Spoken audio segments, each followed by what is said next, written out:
Albert Einstein, जिनकी theories ने science को हमेशा हमेशा के लिए बदल दिया, उनकी ज़िंदगी में एक वक्त ऐसा भी आया जब वो 9 सालों तक नौकरी के लिए दर दर भटक रहे थे।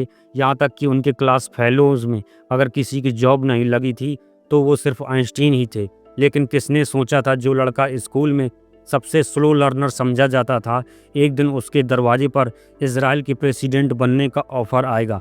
आइंस्टीन ने इस इजरायली एम्बेसडर को क्या जवाब दिया और वह क्या वजह थी जिनकी वजह से इतने इंटेलिजेंट शख्स को कोई भी जॉब में रखने को तैयार नहीं था।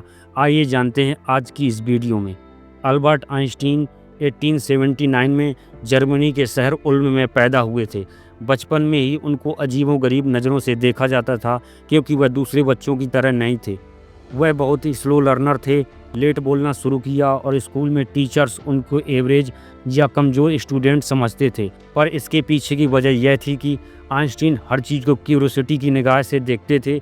स्कूल में अगर उनको कोई चीज़ समझ में नहीं आती थी तो रट्टा लगाकर उसे याद करने की बजाय वह उसके कॉन्सेप्ट को समझने की कोशिश में लग जाते थे, जिसकी वजह से वह हमेशा कोर्स में पीछे रह जाते थे।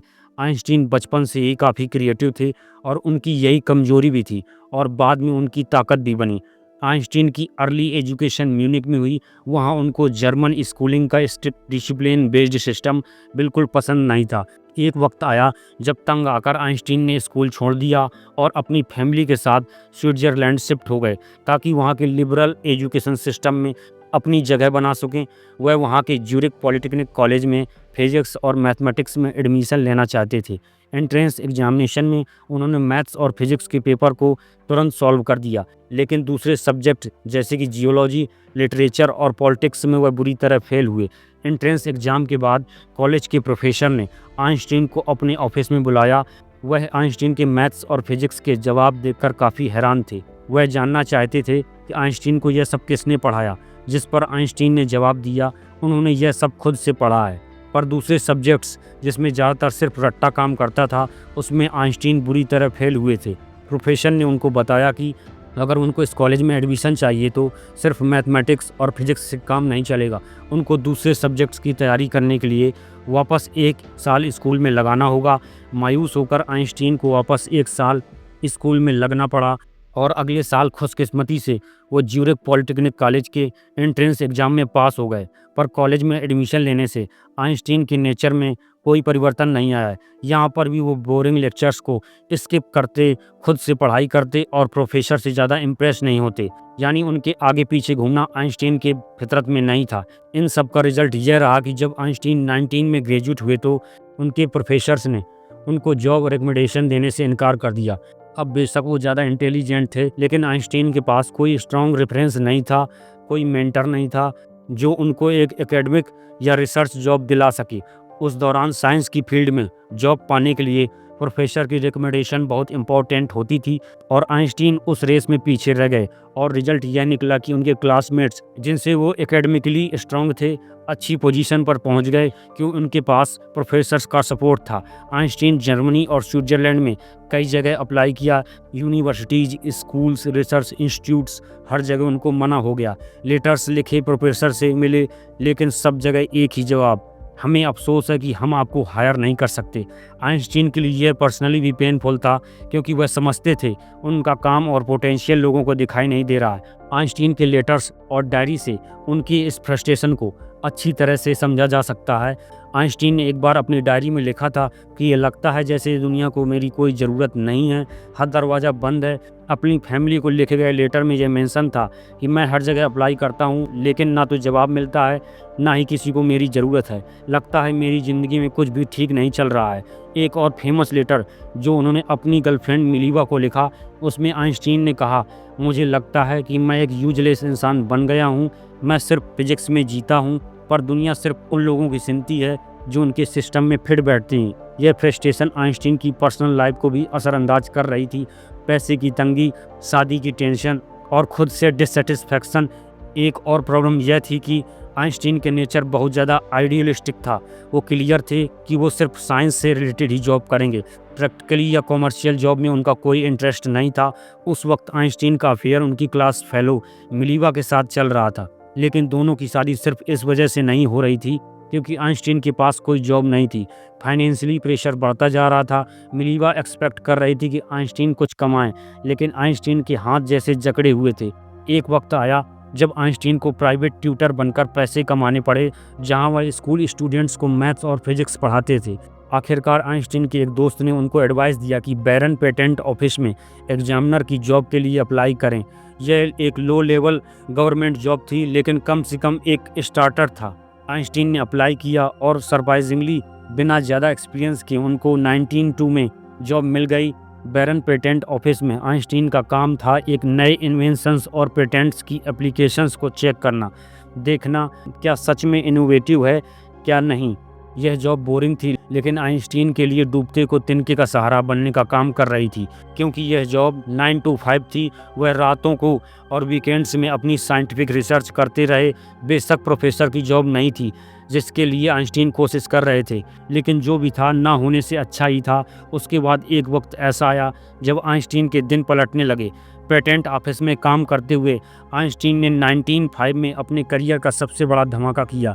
एक ही साल में उन्होंने 4 रिवोल्यूशनरी पेपर्स पब्लिश किए, जिसमें special relativity, photo effect, brownie motion और मास एनर्जी इक्विवेलेंस, जिसे E=mc² कहा जाता है, ये सभी शामिल थे। इन पेपर्स में उस वक्त की साइंटिफिक दुनिया को हिलाकर रख दिया। अचानक पेटेंट ऑफिस में मामूली सी जॉब करने वाला नाम यूरोप के साइंस नामदानों में मशहूर होने लगा। आइंस्टीन का एक paper photo effect quantum physics की बुनियाद बना और दूसरे स्पेशल रिलेटिविटी ने समय और स्पेस की समझ को बदल कर रख दिया। 19 में पास होने के बाद आखिरकार 1909 में यानी ग्रेजुएशन के 9 सालों के बाद उनको यूनिवर्सिटी ऑफ यूरोप में असिस्टेंट प्रोफेसर बनने का जॉब ऑफर मिला। अल्बर्ट आइंस्टीन की शख्सियत को लोगों ने कभी पूरी तरह नहीं समझा। साइंस की दुनिया से बाहर जो आइंस्टीन था, उनकी इमेज बहुत कंफ्यूजिंग रही। एक तरफ लोग उनको एक मजाकिया तरीके से दिखाते हुए बिखरे हुए बालों वाला अजीब सा सोशली ऑकवर्ड साइंटिस्ट जो सिर्फ अपनी किताबों और थ्योरीज में घुसा रहता था, दूसरी तरफ वो एक सीरियस और इम्पोर्टेंट पॉलिटिकल रोल में भी दिखाई देते थे। 1932 में आइंस्टीन जर्मनी से भाग गए, बस एक साल पहले जब हिटलर ने वहाँ की पावर संभाली, क्योंकि हिटलर ज्यूइश के काफ़ी खिलाफ था और आइंस्टीन का ताल्लुक भी एक ज्यूइश खानदान से ही था। आइंस्टीन अमेरिका चले गए और प्रिस्टन न्यू जर्सी में थ्योरेटिकल फिजिक्स के प्रोफेसर बन गए। वो सिर्फ साइंस के हीरो ही नहीं, बल्कि पूरी दुनिया के ज्यूइश कम्युनिटी का एक फेमस रिस्पेक्टेड चेहरा भी थे। इस दौरान ज्यूइश की अपनी स्टेट इजराइल के बनने का अमल चल रहा था और फिलिस्तीन में इस मुद्दे को लेकर काफ़ी जंग हो रही थी। आखिरकार 1948 में इजराइल फॉर्मली वजूद में आ गया, लेकिन सिर्फ 4 सालों के बाद 1952 में इजराइल के पहले प्रेसिडेंट खम वाइजमैन का इंतकाल हो गया। अब ज्यूइश कम्युनिटी के पास कोई लीडर नहीं था, तो उस वक्त ज्यूइशनिस्ट लीडर्स ने सोचा कि क्यों ना अल्बर्ट आइंस्टीन को अगला प्रेसिडेंट बनाया जाए। आखिरकार वो एक जाने माने फिजिसिस्ट भी थे और समाज में उनकी इज्जत भी थी। मतलब वह एक साइंटिस्ट ही नहीं, एक पॉलिटिकल और कल्चरल आइकन भी बन चुके थे। 17 नवंबर 1952 को आइंस्टीन को एक लेटर मिला। यह लेटर भेजा था अब्बा एनम ने, जो उस वक्त यूनाइटेड नेशंस में इजराइल का एम्बेसडर था। लेटर में लिखा था, इस लेटर के जरिए आपको प्राइम मिनिस्टर बेन गोरियो का पैगाम पहुंचाया जा रहा है कि अगर इजरायली पार्लियामेंट आपको वोट देकर इजराइल का प्रेसिडेंट बनाए तो क्या आप यह ऑफ़र कबूल करेंगे। अगर आप मान जाते हैं तो आपको इजराइल शिफ्ट होना पड़ेगा, वहाँ की सिटीजनशिप लेनी होगी। प्राइम मिनिस्टर की तरफ से यह यकीन दिलाया जाता है। ऐसी सूरत में आपको अपना साइंटिफिक काम करने की पूरी आज़ादी और सहूलियत के साथ कंटिन्यू करने दिया जाएगा। और यह बहुत बड़ा इमोशनल ऑफ़र था, पर आइंस्टीन के प्लान्स कुछ और ही थे। उन्होंने पलटकर जो जवाब दिया वह उनकी ज़िंदगी का एक और पहलू सामने लाता है।